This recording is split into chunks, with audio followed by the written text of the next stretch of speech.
Yeah, so, okay. So the technology aside, it's doing its thing. So welcome back. So here we are looking at, I think everyone might have the notes now, correct? If people got the notes yet. Looking at Buddhist models of the mind. We did an introduction last week. And this week it's distinguishing two types of way that we perceive things or understand things. So one is on the basis of sense consciousness, the eyes, the ears, the nose, the tongue, and the skin, which is the biggest organ, I believe, in our body. Um, so, and the other one is the mind. But before we start unpacking that, um, why did the Buddha emphasize so much understanding the mind? Because it's for the purpose of liberation, for us to be free of the toxic emotions, the disturbing thoughts, all the things that disturb our sense of peace or equilibrium.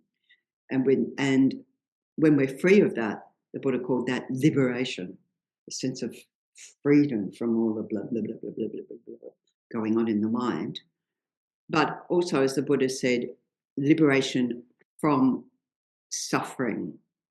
And then we would say in the causes of suffering, and awakening from our ignorant mind, not the mind that just hasn't learned how to swim or this or that or the other thing, but ignorant in terms of not being in sync with reality, with how things are. And so this being free of that, the Buddha called cessation or liberation. And then how do we achieve that, right? So this is the first teaching of the Buddha, the Four Noble Truths, or the Four Truths.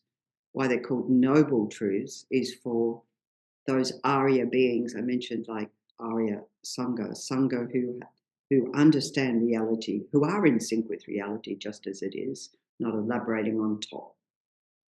As Lama Zopa would say, don't elaborate on top of what is there, what isn't there.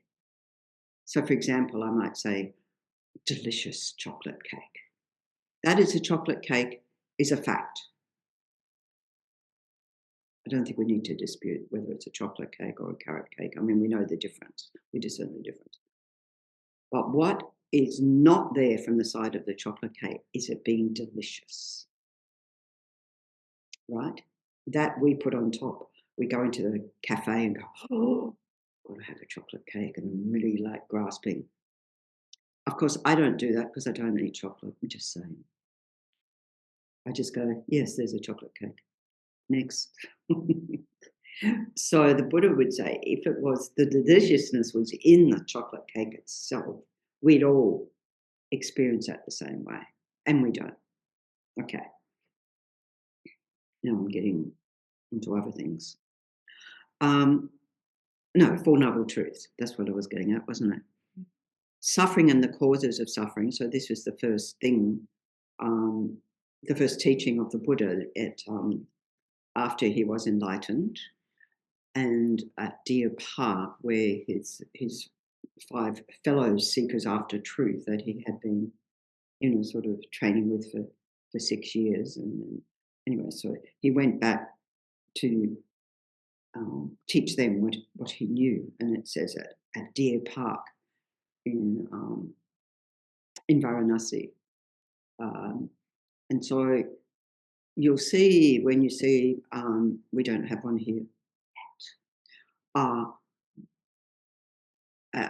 When you often see in films and they show particularly a Tibetan Buddhist monastery, but it could be any, where there's like what we call the Dharma chakra, the Dharma wheel, 8-spoked wheel, and with that there's 2 deer on either side. So that's saying that the Buddha first turned the wheel of Dharma, or first taught, at Deer Park. Simple. Lucky deer. Anyway, the first disciples.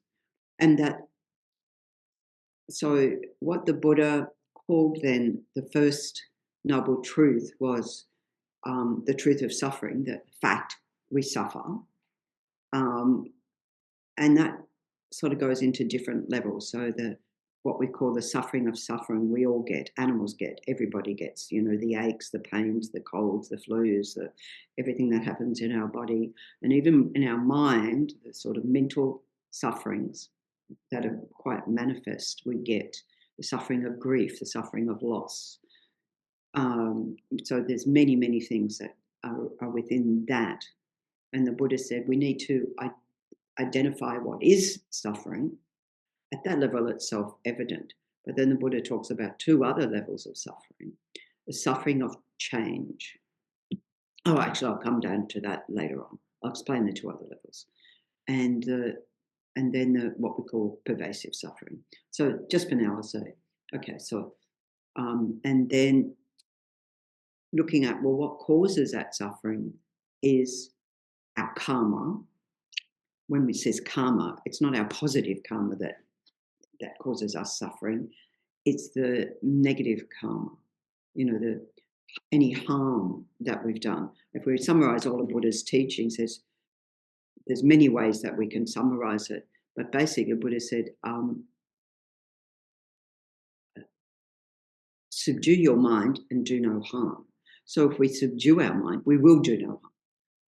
Because a peaceful mind doesn't do harm. As the Dalai Lama said, if all kids learnt to meditate at a young age, within one generation, we'd have world peace. Phenomenal, right? So, so that causes, we say, is karma and delusions, the states of mind that get everything wrong, that are out of sync with reality. As we go along, more and more we'll get familiar with these terms and concepts.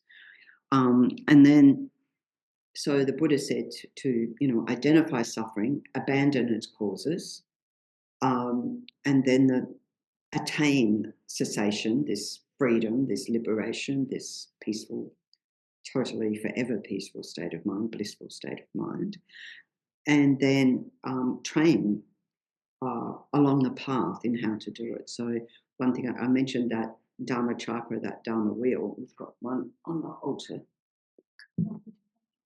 here, yeah, and it has 8 spokes. And so that's one presentation. That's probably the common presentation is on each of these 8 spokes here of the wheel, which is like right livelihood, right speech, right intention. Like we said, our intention is a positive intention, which we call correcting your motivation. And so there's 8 of those. So that's a very common presentation. And then within the context of our centre here is also following Lama Atisha, not going into the long story because that'll come up in a subsequent module, is what we call the graduated or gradual path to enlightenment, like step by step. What do I do now? What do I do now? I think I might have mentioned that last week, that the whole of this Discovering Buddhism course over the next couple of years unpacks that path, right? So this module on the mind is sort of like a framing for that. So we'll get on to that.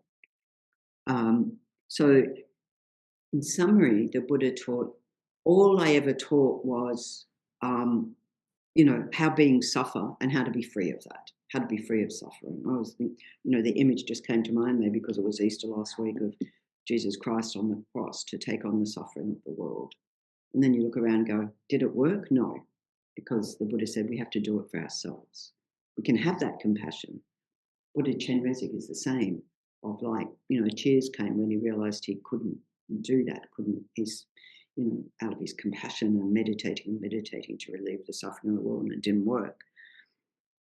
And the tears came, and then Tara came and said, don't worry, Chenrezig, I'll help you. And then, so we have the Tara's action more, I say. She's Buddha.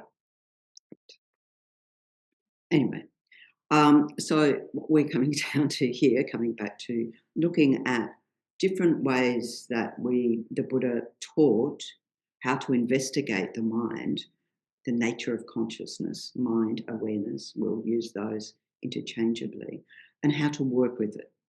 I mean, it's not just a theoretical thing. It's just like, big deal. Why?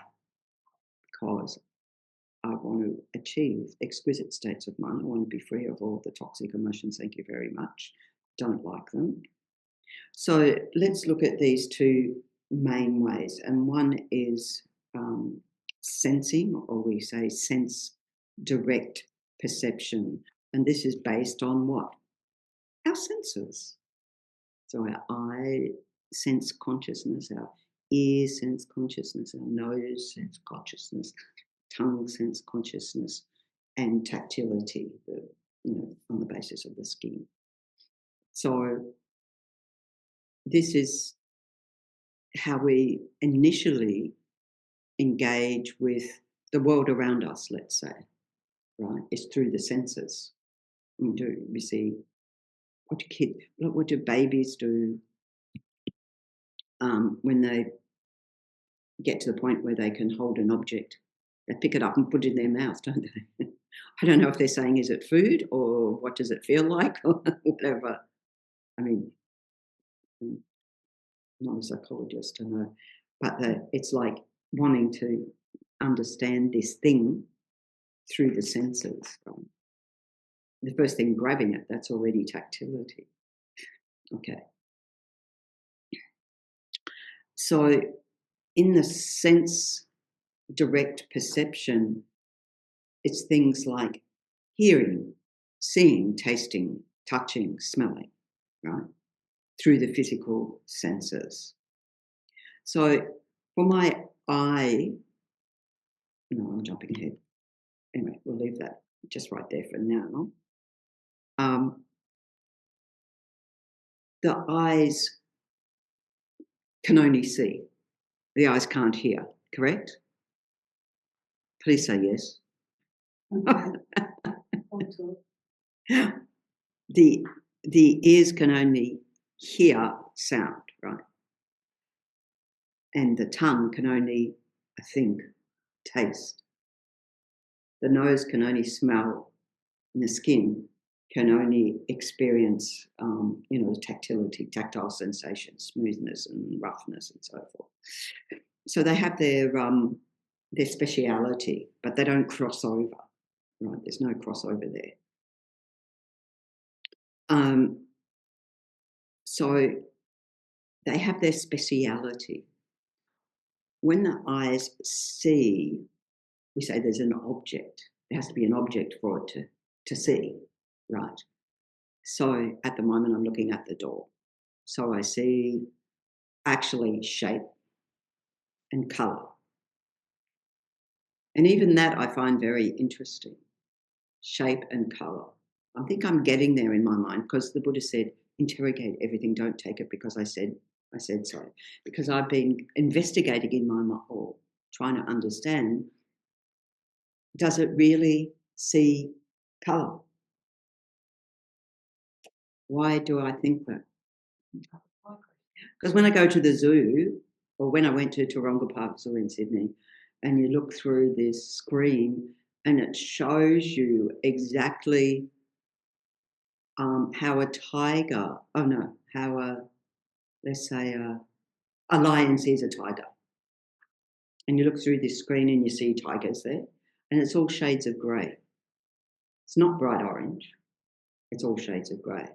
And I'm thinking, do they see colour? Well, they do. They see gradations of grey, black. Well, I think it's the same. I think it's the same. After investigating for quite some time, or not investigating, suddenly comes to mind that they do see colour. They just see a different colour to what I see. And we all see different colours, don't we? So that has a sort of functionality. So the tiger's stripes apparently it's all about camouflage out there in the jungle. Makes sense, right? When they say that. But the eye can only see shape or form, distinguish that, and colour.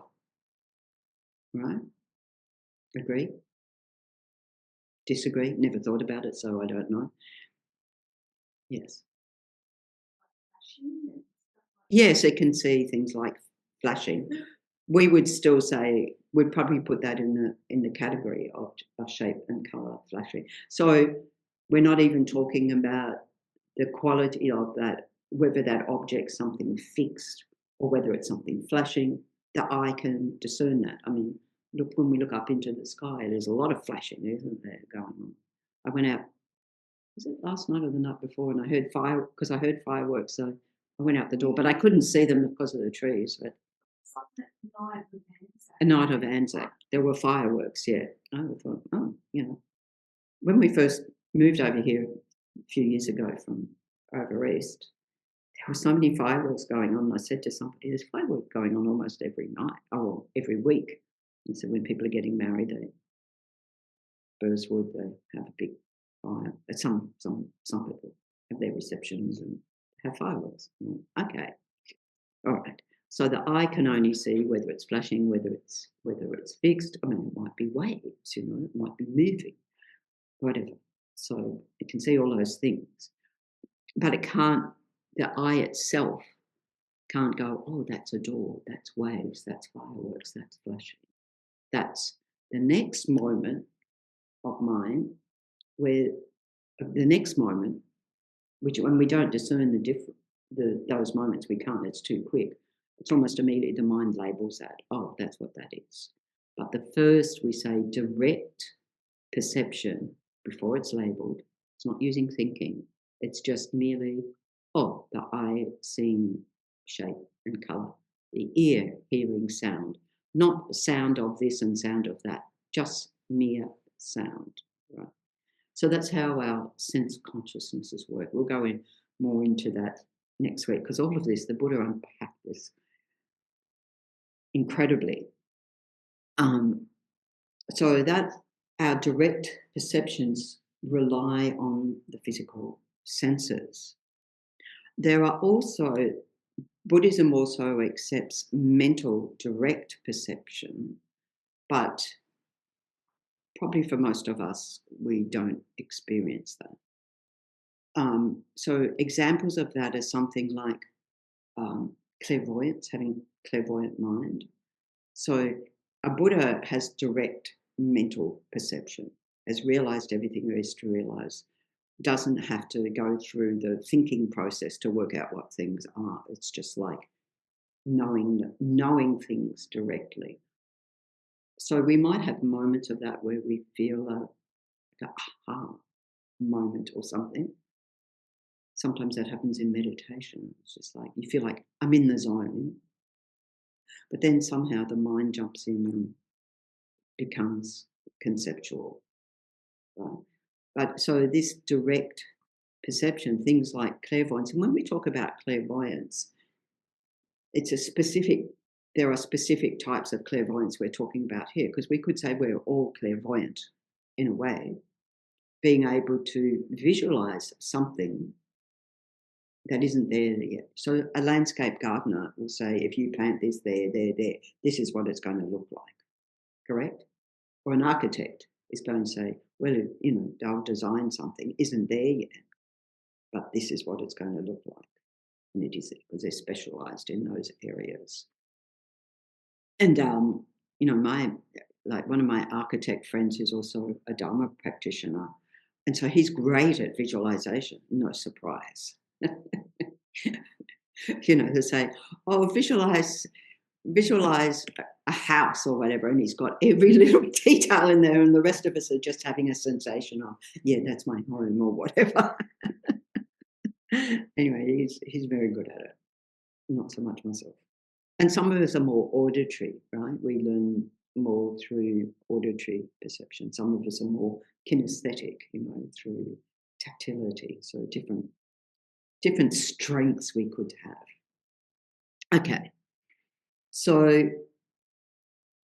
the mental direct perceptions don't rely on the physical senses. So apart from the clairvoyances, as I said, this is a specialized area of the clairvoyance. So when the Buddha sat under that Bodhi tree to attain enlightenment, they say in the first part of the night, he saw all his own past lives. In the second part of the night, he saw all the past lives of all other beings. So we could say that he saw, they say. So he had a direct, we would say, mental perception of those. We use the word saw, but it's not actually looking at each and every life that ever was. It's an experience of realizing the continuity of consciousness, which we talked about. That mind only comes from a previous moment of mind. So there are levels of clairvoyance that, beings who have, more cultivated minds have like that. And then the other way we talk about yogic realizations. So this comes along. I mean, the two are connected through long-term meditation retreats, but again, we can have that coming back to the aha moment. We can have a sense, and in my experience, more in meditation, but not always in meditation, where you sense you've got that, sometimes it's called flow. Swimmers call it or sports people call it in the zone, right? Where everything just seems to all come together at once. You know what I mean? You've had those experiences? Yeah. But unfortunately, they don't last. But for someone who has these direct yogic realizations, they do last, like this Austrian woman who was, long story short, she met her Lama in Austria, actually I think in Switzerland. And then he said, come to Nepal and see me in Nepal. And then he sent her up doing retreat up in the Himalayas. She was there for 20 years. And then after that, anyway, I'm not sure if she's back up there in the retreat space, but her Lama told her to go around. And particularly she came to Australia, and then he was saying New Zealand, and tell people about your realizations, your experience. And so when she was in Sydney, one question came, so what's your experience like being in Sydney, busy city, blah, blah, as opposed to up there in your, Himalayan retreat? Because for us, it would be a very different experience. And she said it's the same. So her mind having the same experience regardless where she was. So that's being in this sort of in the zone, right? Most of us don't have 20 years to go off and have that. And she started when she was 19, just to say. Okay. So, all right. So we have these direct perceptions. We have these direct either physical or mental perceptions. So to have that perception, first of all, there has to be an object. For the eye consciousness, there has to be some shape. So there's quite a lot of shapes. The eye consciousness is busy all day. The eyes seeing this, seeing that, seeing everything.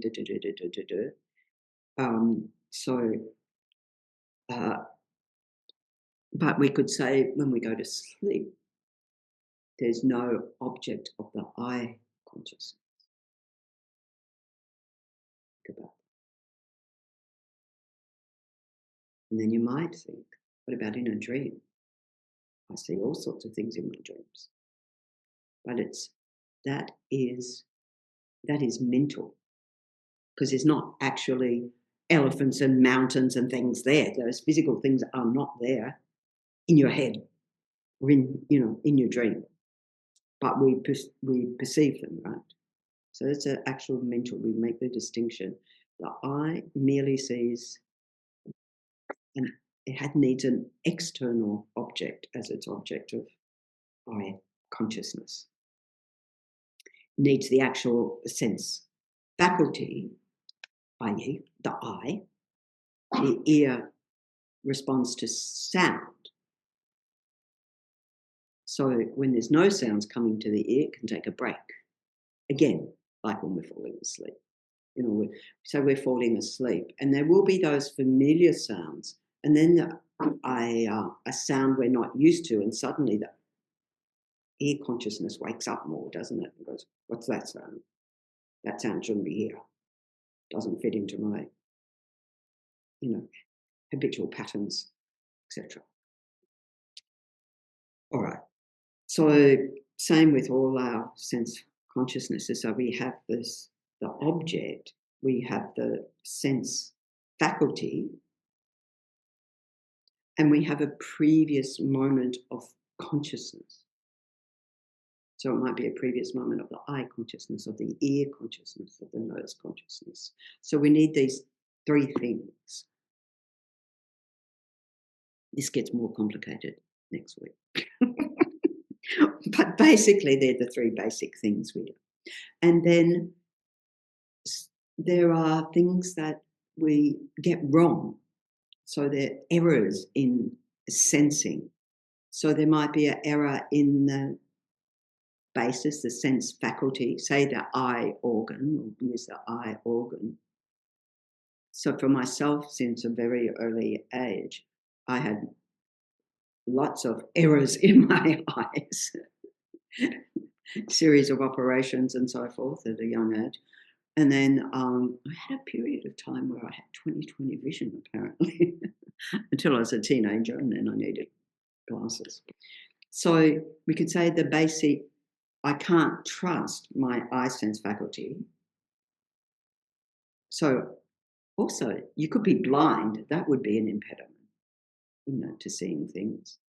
Or in the texts, traditionally, they use this thing of jaundice, so that you see things yellow. I've never had jaundice, but they say you see yellow.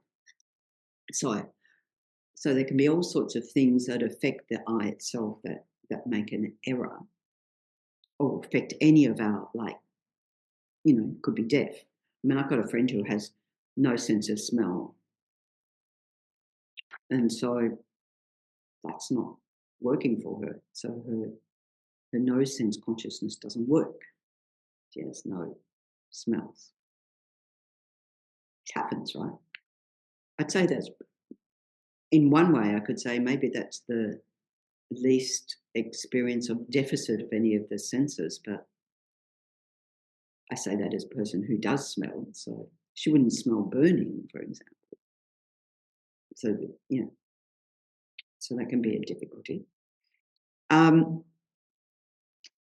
And then, so that's one thing where we can make error, is the actual organ doesn't work properly.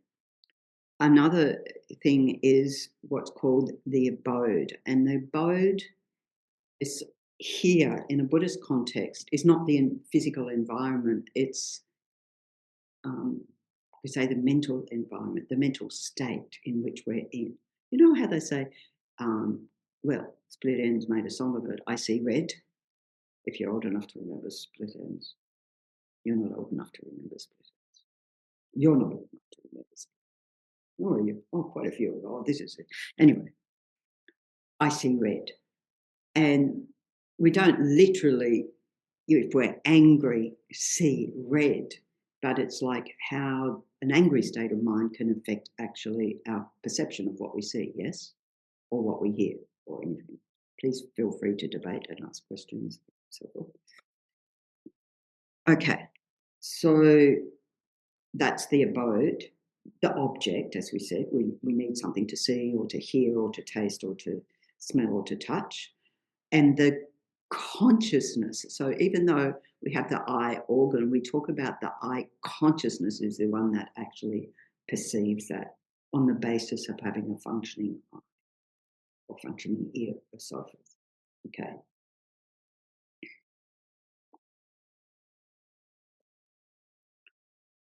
So have I lost you yet? So far so good? So that's an introduction to perception. And then our thinking consciousness, which is what we're more interested in, the mind itself, because it's the job of the mind to think, to cognize, to recognize, to know things. That's the job of the mind, you know. I remember somebody telling me, I don't know if this is an urban myth, but there was one guy who meditated to get rid of his thoughts, and he did a good job and ended up in a mental health facility, because it's not the job of our mind to lose our mind. So there's not that. When we sit to meditate, it's not to get rid of thoughts, just letting it out. So we have this conceptual or thinking consciousness that knows things. So that's the one that on top of the eye seeing the door says, oh, that's a door. I know it's a door because I've got this reference point of doors, and, you know, I've learned the word door, and et cetera, et cetera. So it's able to discriminate. It's able to make sense of, oh, that's a door, and we even know the function of a door. That's why I go in and out the room. Okay. So this is all conceptual consciousness. So it includes our discursive thinking, which we become very aware of when we sit to meditation. We don't want to get rid of the thoughts, but we just want a bit of peace in there.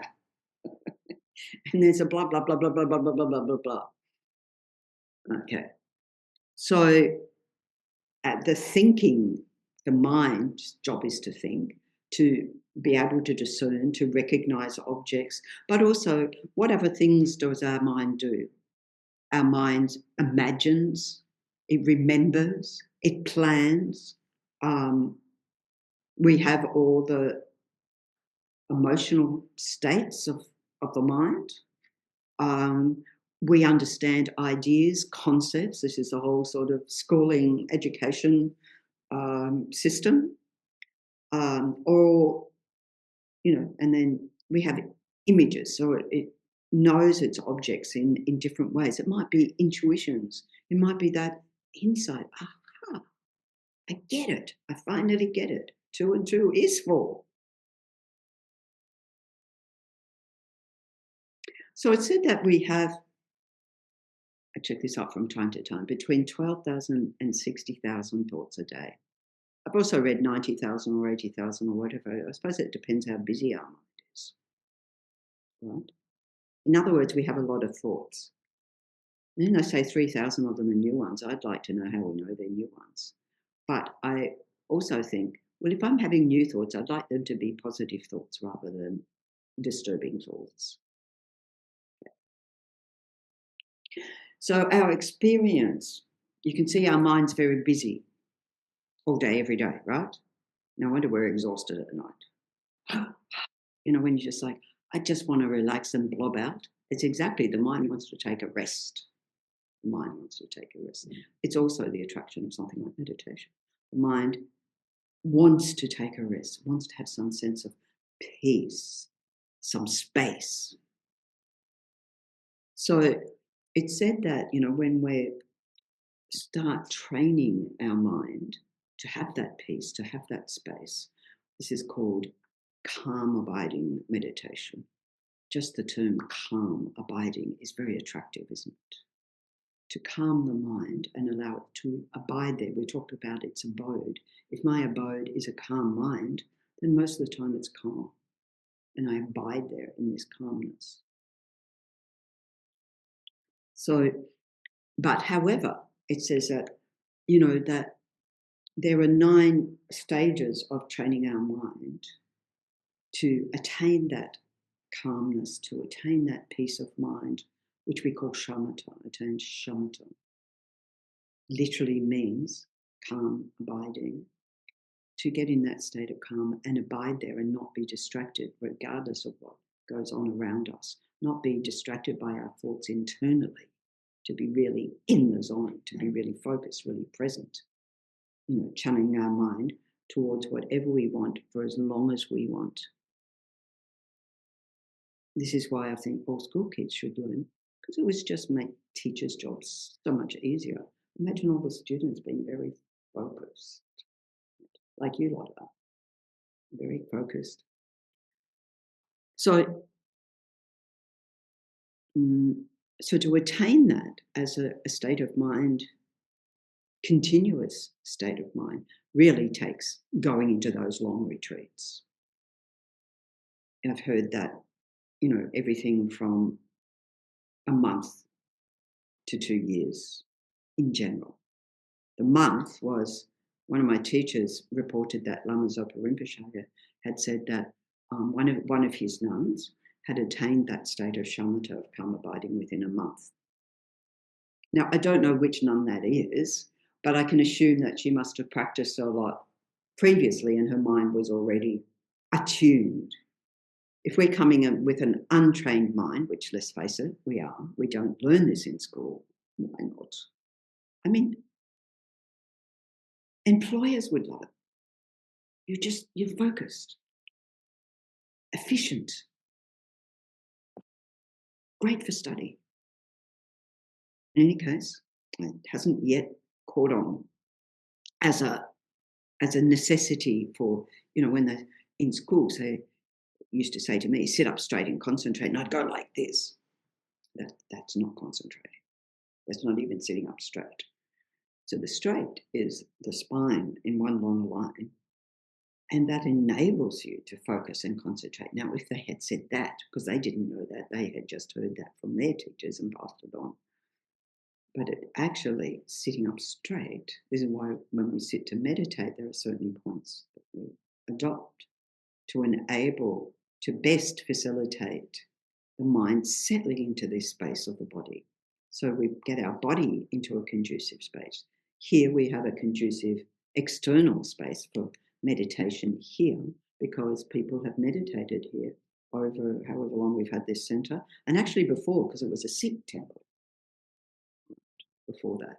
So a lot of, conducive external energy.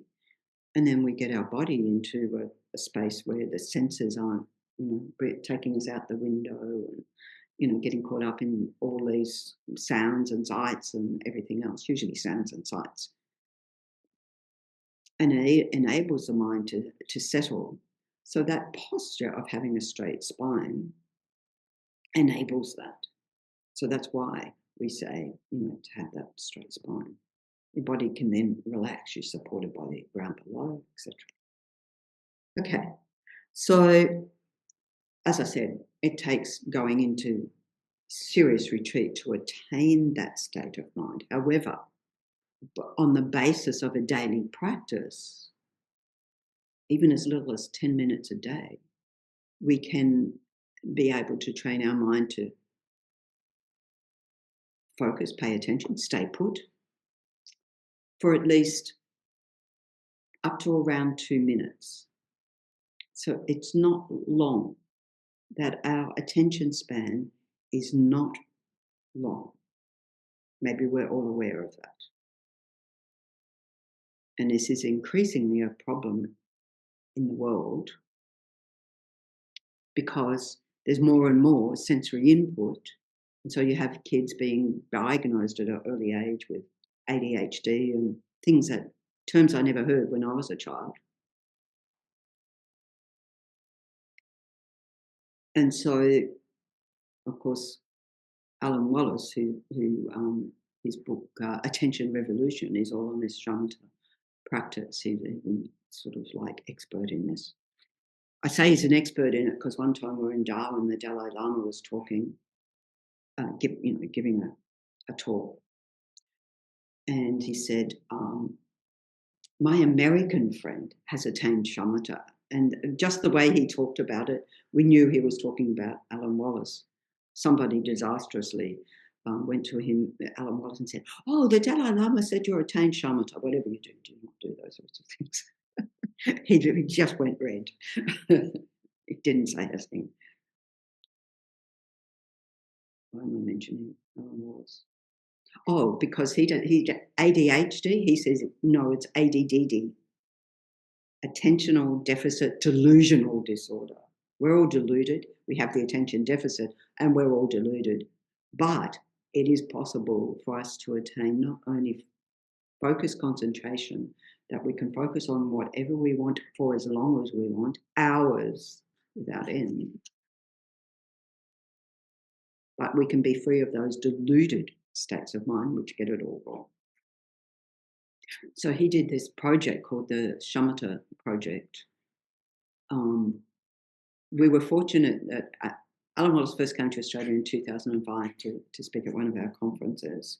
And then subsequently, over the next 15 years, I had the great pleasure to go to retreats with him every year. At the beginning, it was two times a year. And then as he got busier and whatever, it was one time a year, and then it sort of petered off a bit. But they weren't all on this shamatha, but at least one of those retreats a year would be a shamatha retreat to give us the skills to be able to see how it is possible to attain that state.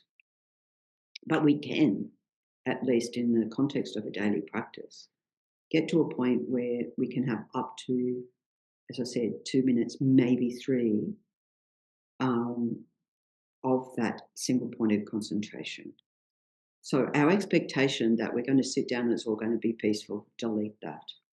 It's just not going to happen, because what will be reflected is the state of our mind right now, just as it is. Like the woman who said, I might have mentioned last time, that first time she came to meditation, she says, it's like Central Station in there.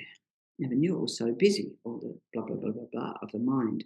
And this is what is said to be this cascading waterfall of thoughts, torrent of thoughts, for those first 3 stages that we're talking about, that to expect anything other is a bonus.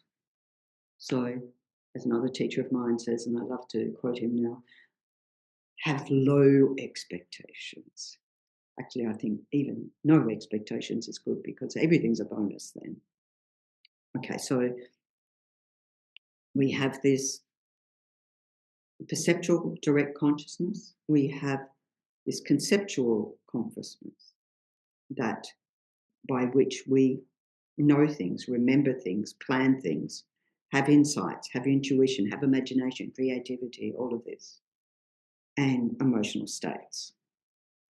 And then what's important in terms of what the Buddha taught is distinguishing correct thinking, wise thinking, wise reflection, a wise mind that is a source of correct knowledge, from incorrect thinking that might enhance negative states of mind, and it might lead to harmful actions as a result of that. So maybe we can think about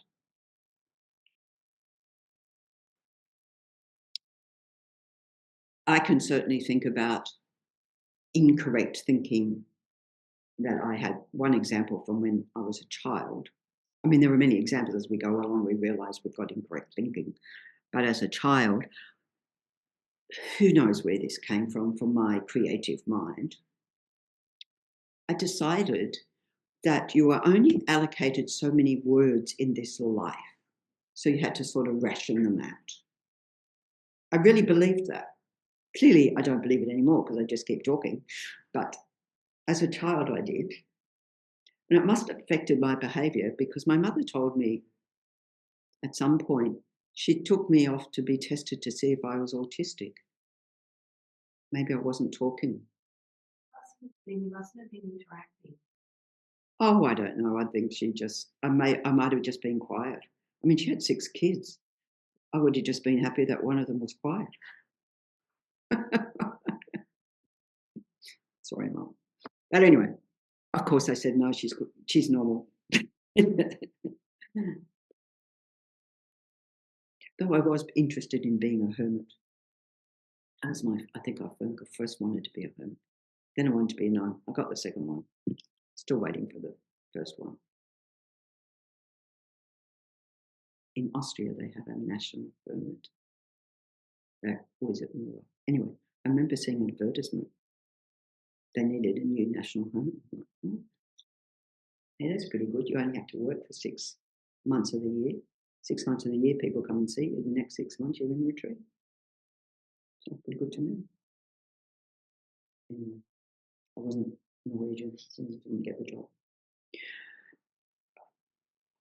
They really do have a national hermit. Wouldn't it be great? National hermit.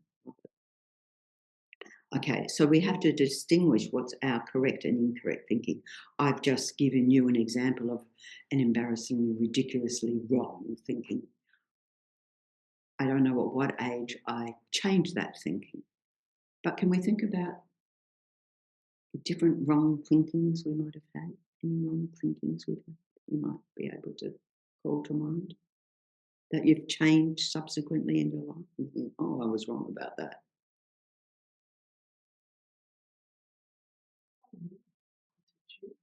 Or pick any old random one that you're willing to share.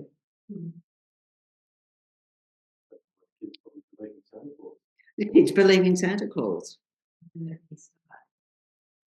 Yeah.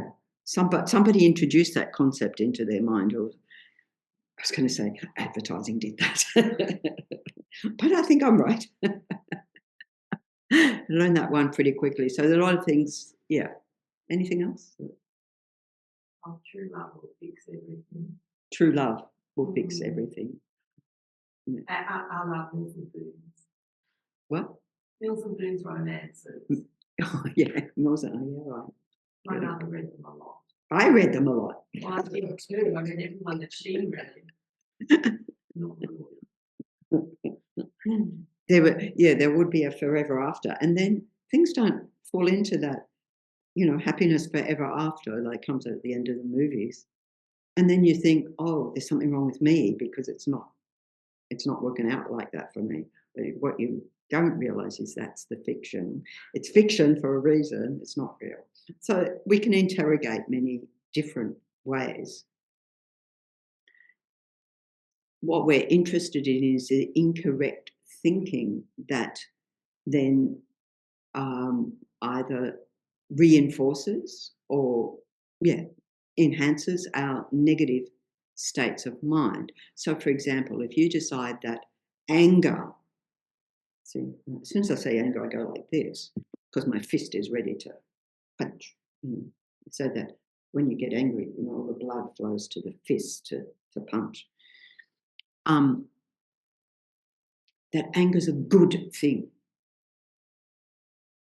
And I think there's quite a large element of that in the world, that anger's good. It's positive. There is nothing ever positive about anger. Agree? Debate? Debate, go for it.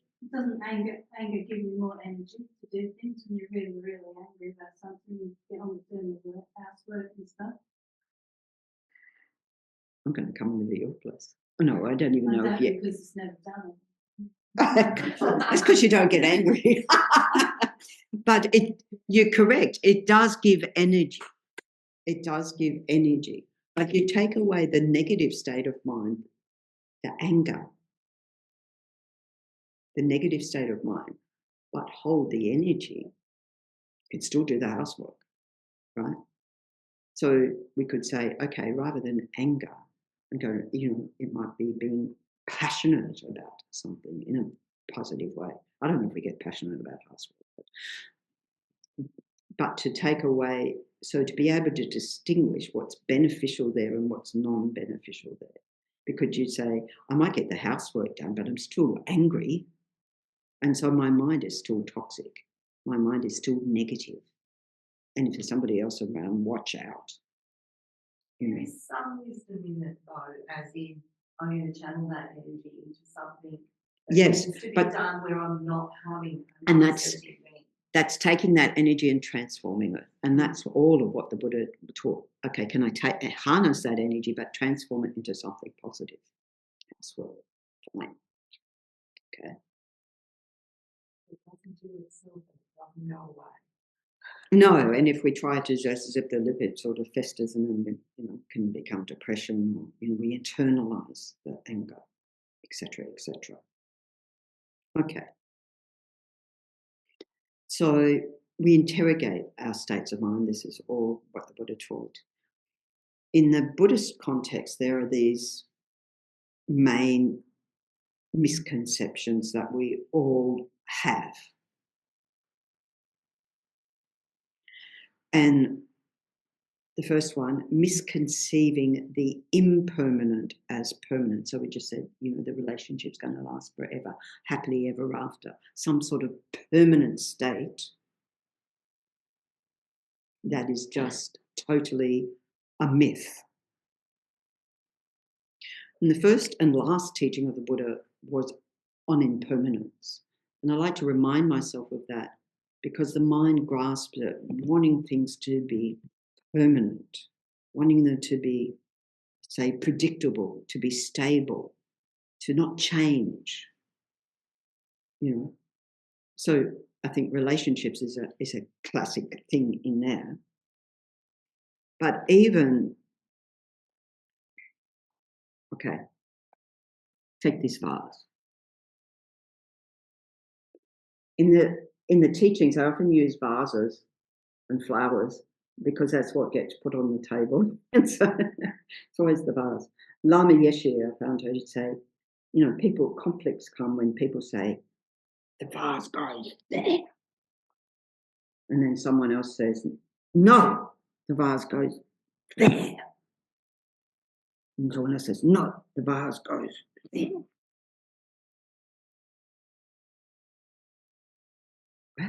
When I was preparing for ordination, I was over in New Zealand. Nothing against the New Zealanders, it's just we're all the same. And because everyone knew I was going to get ordained within that 2-week period, it was like, oh, you help the nuns. And it was doing all these water bowl offerings that we have. And we have all these sort of, it's got to be this far apart and it's got to be this full and blah, blah, blah, blah, blah.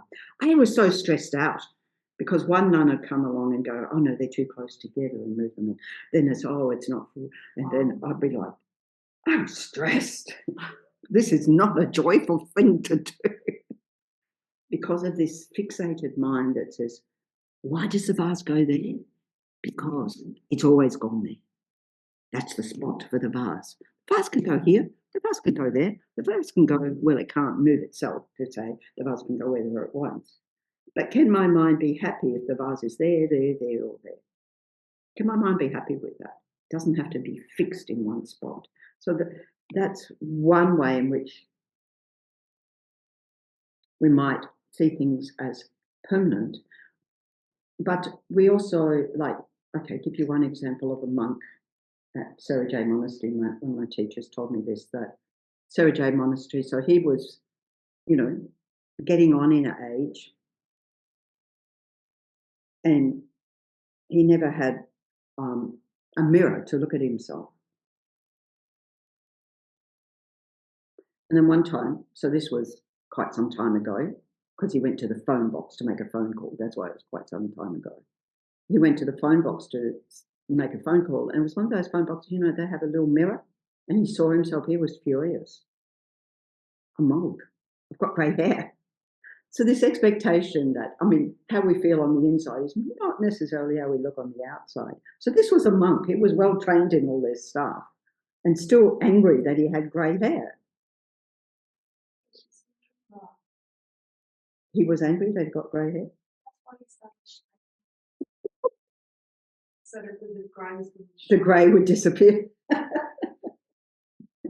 Oh, yeah. So, this thing of course, impermanence, of course you're going to age. And it's not that this monk didn't know that. Of course he knew we age. But he was just upset to see the aging effect. And I'm sure none of us have ever had that experience. Well, there's a lot of people who, we have Botox, we have products to sort of cover over, the aging effects or whatever we think's, whatever. So we can think about the things that everything, as the Buddha said, everything is impermanent. Everything's in a state of flux. Just ask physicists. Everything's in a state of flux. Everything's in a state of change. And yet we want to hold on things, be reliable. So this table, for example, fixed my mind, even though I know it's not a permanent thing, my mind, look, even my hands grip it as being something permanent But this is where we get into more subtle levels of impermanence. So what do we know about this table that makes it impermanent? It's made up of molecules. It's made up of atoms. Somehow they're all coalescing to come into this form that looks like a fixed table, and I'm recognized as a table suitable to put objects on top of, and I want it to stay like that. But what we don't see is the very subtle impermanence that it too is decaying, because it's covered over with a cloth, so we can't even see that decay. Oh, that's not very pretty. It's not pretty underneath, rightio. At one time it was pretty, and now it's not pretty. So even the cloth, is decaying. Everything's decaying. But I can't perceive that. It's too subtle. It's way too subtle. I was going to use the example of the flower, but these are all fake. So I can't see that either. The flower's up here. Do your thing, if you like. No, I don't want to do anything with the flower. Not today, anyway.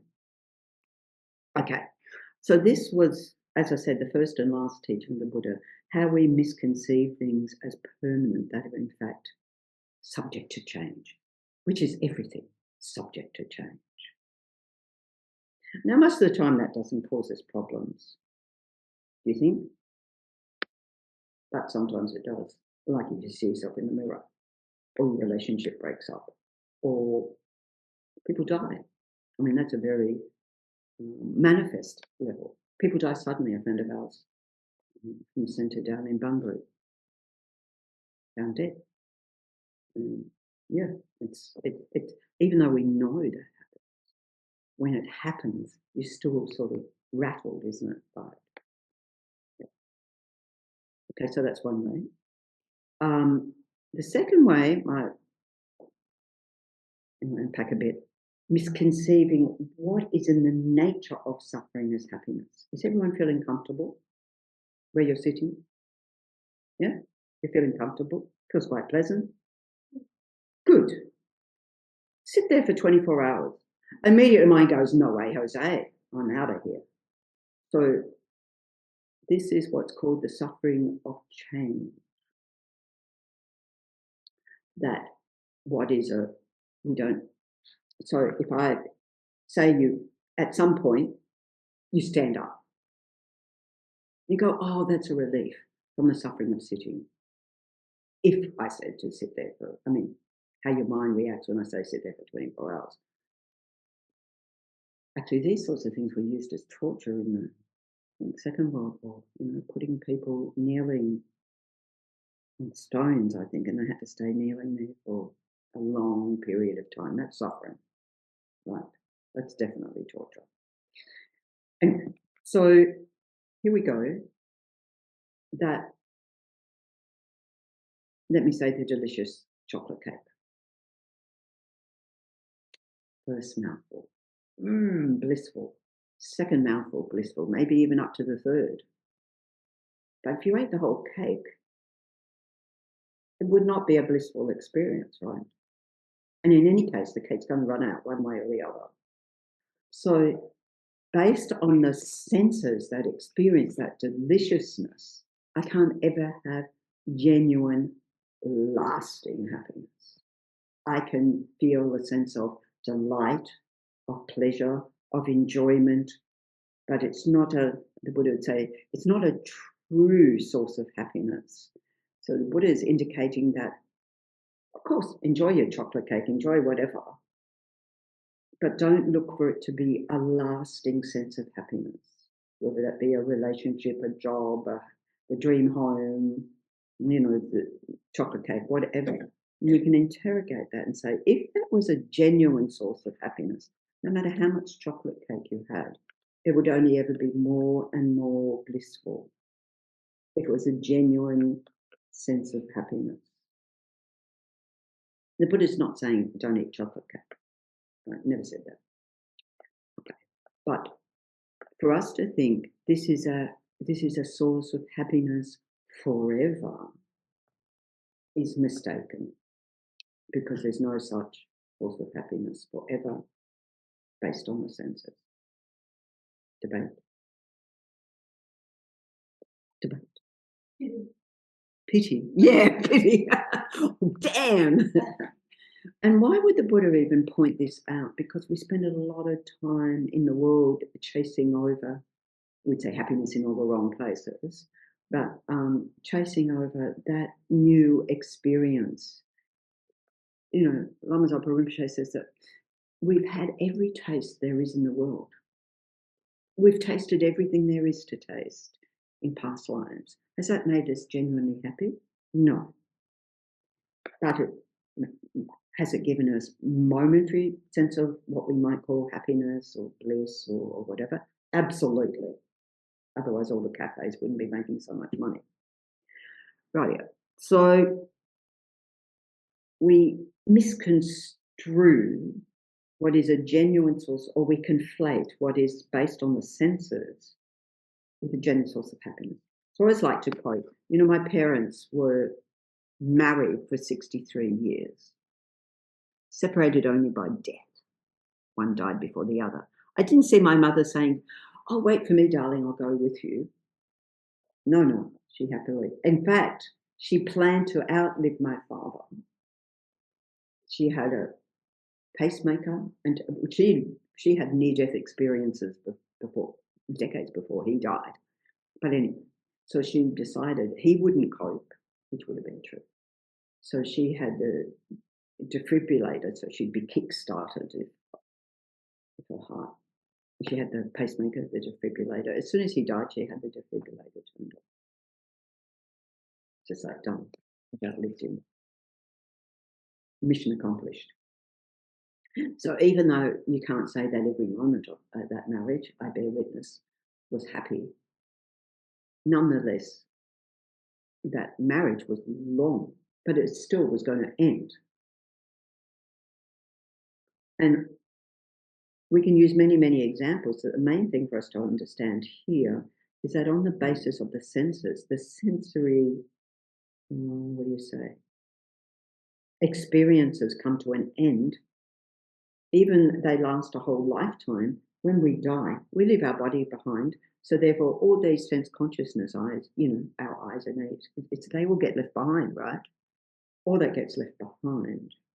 So what we're wanting to look for is some genuine happiness, some lasting, enduring happiness. That's what we all crave. That's what we all want, the pursuit of happiness. And all the Buddhist teachings is that, well, let's distinguish what is genuine happiness from misconstruing what is in fact in the nature of suffering. We're just not. So if I say to stand up and you feel a relief from sitting, that is not, it's pleasurable, but it's still in the nature of suffering, but it's a relief from the more manifest suffering of the aches and the pains or whatever. That's correct. And so if the standing lasts long enough, it will be the Suffering of standing. Yeah, I mean, I joke, I stand up and go, "Oh, I'm enjoying the suffering of standing." Okay, so there's two others. I'll get through these.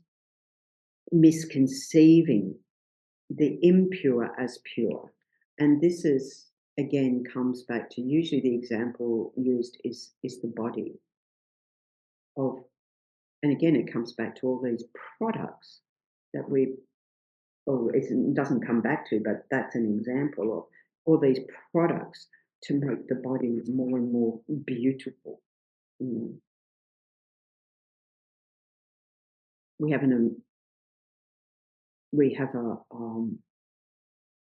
meditation for that, where you take off the skin and you look at all the organs and you pile them up in one heap, and then all the bones in another heap, and but you don't even need to. If you take the skin off, beauty really is skin deep.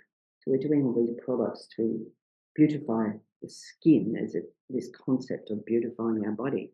When we think about all the impure substances of the body, and we know that through what we eliminate as well, not just the caca and pipi, but also the carbon dioxide and so forth. But we've got this like, my body is my temple. I mean, generally in society, that looking after the body is the most important thing. The Buddha said, you got it all wrong. Looking after the mind is the most important thing. And the last one is misconceiving selfless. What is, this is the hardest one, selfless as a self. So I have a sense of myself. We all have a sense of ourself. And we have stories around that, you know, this self of me. I could say that is a nun, that is a Buddhist nun. Even the Dalai Lama said one time, he said, sometimes I catch myself thinking of myself as a Buddhist monk. And you go, well, you're a Buddhist monk. What's the problem with that? What do you think he's saying? I think he's saying, like he didn't elaborate, but I think he's saying we put ourselves in a category and now limit ourselves to that category. And so this is what I am. And say, oh, therefore I can't do this and I can't do that. I remember before I ordained us, I remember saying to this senior nun who was mentoring me, I won't, you know, when I am ordained at the airport, I won't be able to sort of duck under the barriers anymore, sort of, you know, all those endless loops and go to the front. And she named another nun who did exactly that and said, oh no, so-and-so does that. So I have this expectation I can't do that anymore. Of course, I can't do it anymore because my body can't do that, but that's a different story. So we have different expectations of ourselves, but the one at a much more subtle level is this sense of I have this enduring me. When you criticize me, I'm hurt. This I is hurt. Which I? That is hurt is the one that doesn't exist. Right? Of course I exist. There's a body, there's a mind, I'm here, I'm talking, I'm not talking to myself, you all exist. We're all here. Conventionally, we all exist, but not the way my mind holds on to this sense of me, I. And we call this an inherent self-grasping. I mean, we're born with it. We have this inherent sense of self. And on that basis, we can create all sorts of problems for this self, for the actual self. So my friends, like about more than a decade ago, who were teachers, were saying this sort of, and I think it's they're talking about younger generations now, having this, what is it? Self-righteousness. Entitlement, that's right, self-entitlement. And the Buddha say, you've got it wrong, you know. So this can cause us then problems and certainly cause those teachers problems. So we have to interrogate what is this sense of self that I hold on to that doesn't exist. And we have the Buddha taught uniquely about this, we would say, emptiness of that self. What the unique teaching was, the teaching on dependent arising. That's everything is interdependent. There isn't this permanent, independent sense of self. You know, my mother would say to me that when I was a young kid, I had a sort of fierce sense of independence when I was 4 years old. Let's face it, 4 years old, you are not independent. I mean, when I had long hair, and when I used to leave home, I'd pack my hairbrush and hair ribbons in a little case and walk around the block, and my mother would be waiting for me, you know, when I came back around. I was not independent. I didn't think food, drink, it's anything sensible. So we are not independent, but we hold on to this sense of independence. We hold on to this sense of a permanent self that will go on and on and on. Okay. Comments? Debates? Yes. Okay.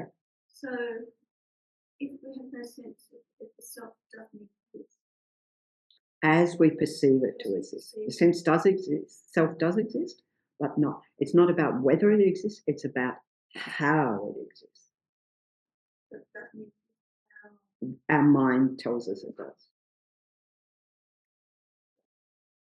This becomes a big topic of investigation for us. A massive topic of investigation. And there's a whole lot. And there's a whole other module way down the track.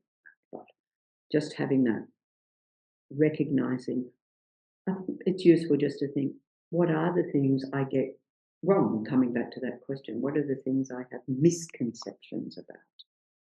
Because they're out of sync with reality. I love what scientists do. If they could, once they prove something wrong, they change and go, okay, we're wrong about that. So having this, the Buddha was like very much scientific and in his approach. And it's like you said, if you can prove anything I said wrong, chuck it out, because I'm only interested in the truth. So with ourselves to say, what are the things that my mind elaborate that get wrong? And just investigate and just say, that's interesting. Whether it's something I did in the past and now I have different ideas about that, different belief systems that we might have now than when we were younger. It's all very interesting. Be curious and ask yourself those questions. Isn't that like saying, if we did something in the past and changed our mind and not this person anymore, we are now this person? Yes, and then we've got, because one thing I haven't said is that when we conceive of something, which is most of the time what we're doing when we, now I'm this person, we then create what we say is a generic image or an image of that. And that's a permanent image. And it's sort of like we don't update our image, or maybe we do. Like that monk who didn't update his image until he freaked out seeing himself in the mirror. So we all do, that's a very gross, as in manifest level, course level. But we can look at, oh, yeah, okay. So we're not a different self. That would be difficult. But our notions of ourself have changed. Think of ourself as a 7-year-old or ourself now or whatever. Our notions change, but then we fix that and that we sort of want to make that as our permanent idea of ourselves. I'm just pointing out that, of course, we're changing, and so grasping at any point is not the way to go because we're a process. Well, we are a process, yeah. That would be a better way to, if we were actually in the flow, which means being in the present moment and so forth. So it's an area of our investigation. So now to pause and do a little bit of internal investigation. We'll do a little meditation reflection. I'll guide you through this. You're just sitting comfortably with your spine long and straight and feeling the support from the ground below coming up through the carpet, through the cushion, through the mat, through the chair, providing a solid, stable base, a reliable base that your body can settle down into, even more settle down into. So the main thing is that you're feeling that support, your spine's upright, and your muscles can relax around that. You can just be in a state of comfort and ease. And turning your awareness inwards into your inner laboratory of the mind.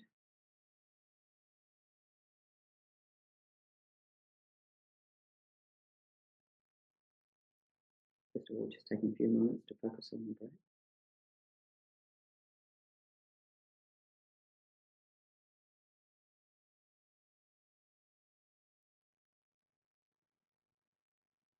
And then bring your awareness to that laboratory of the mind, whatever that means for you.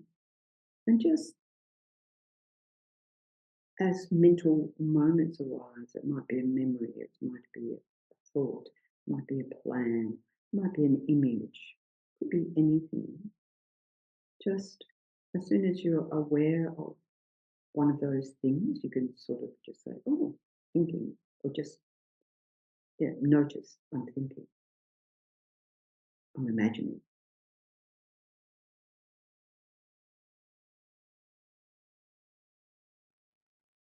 I'm thinking I'm hopeless, I'm thinking I'm fantastic, whatever. I'm thinking I'm.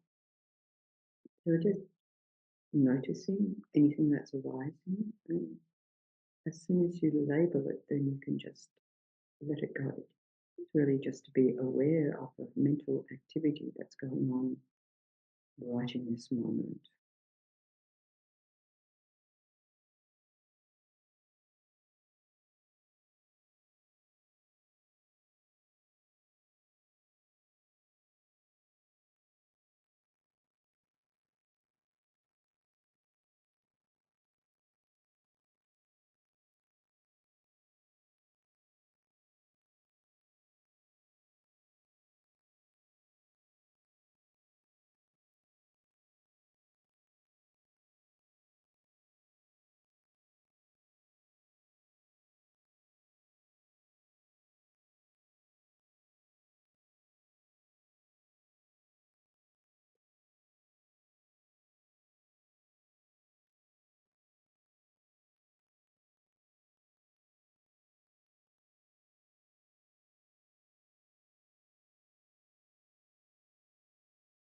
Okay, and relax.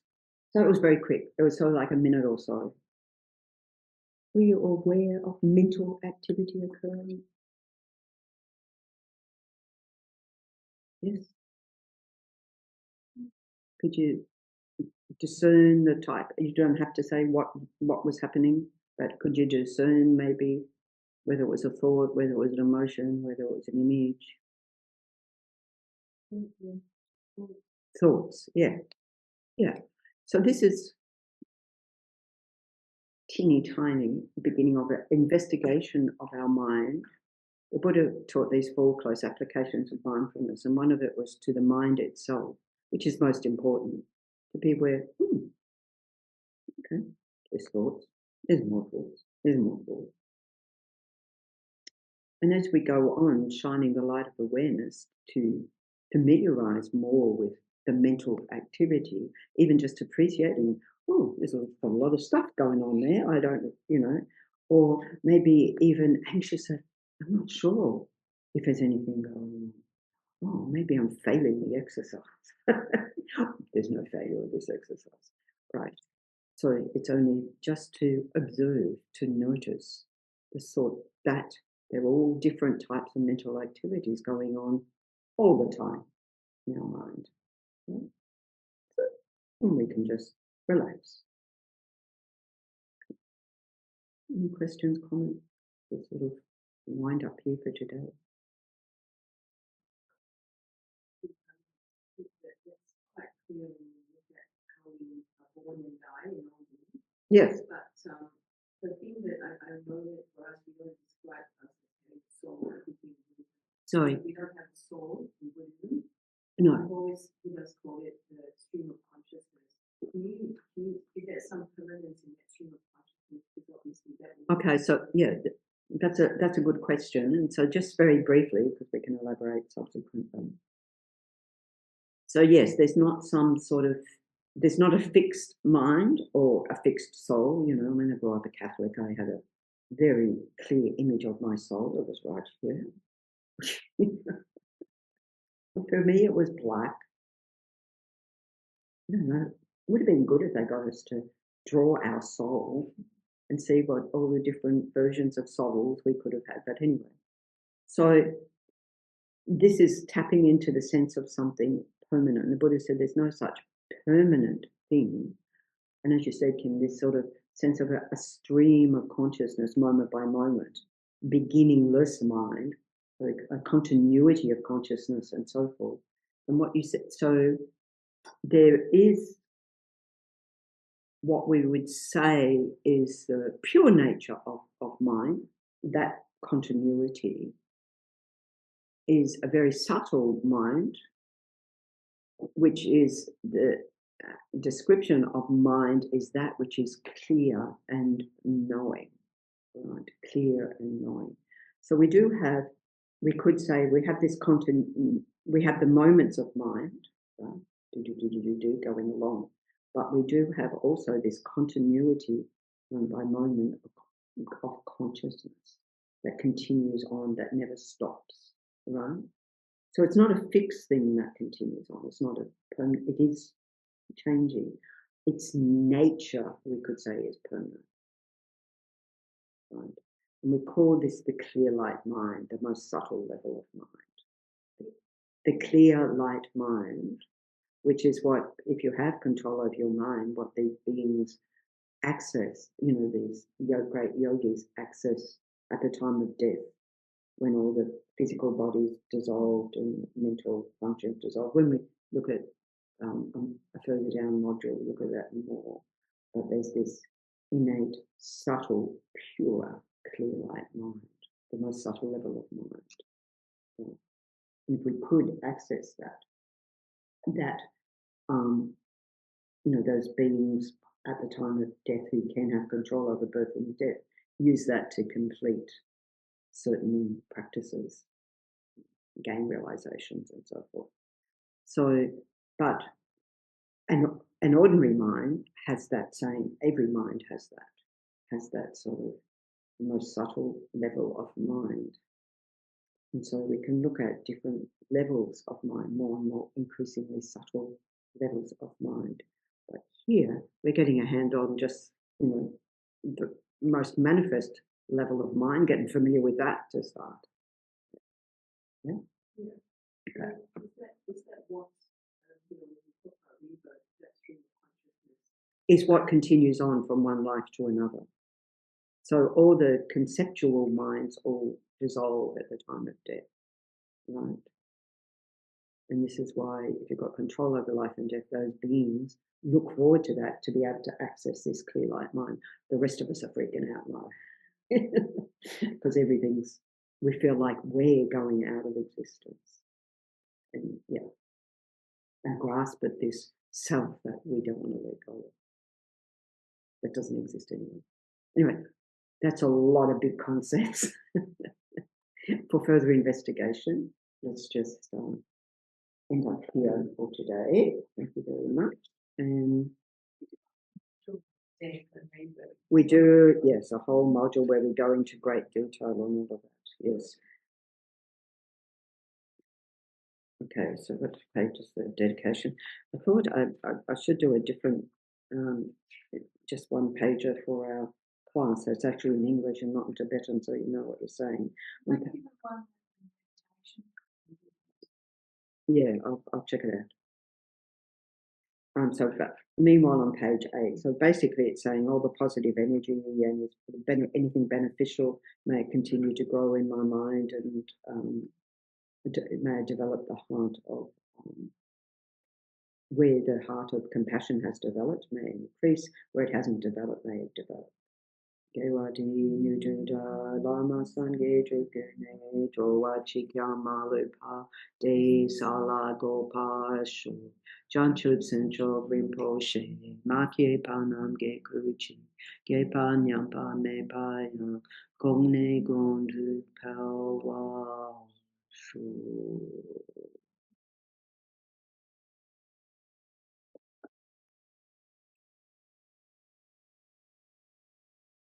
Okay, thank you very much for today. See you. See you, Liz.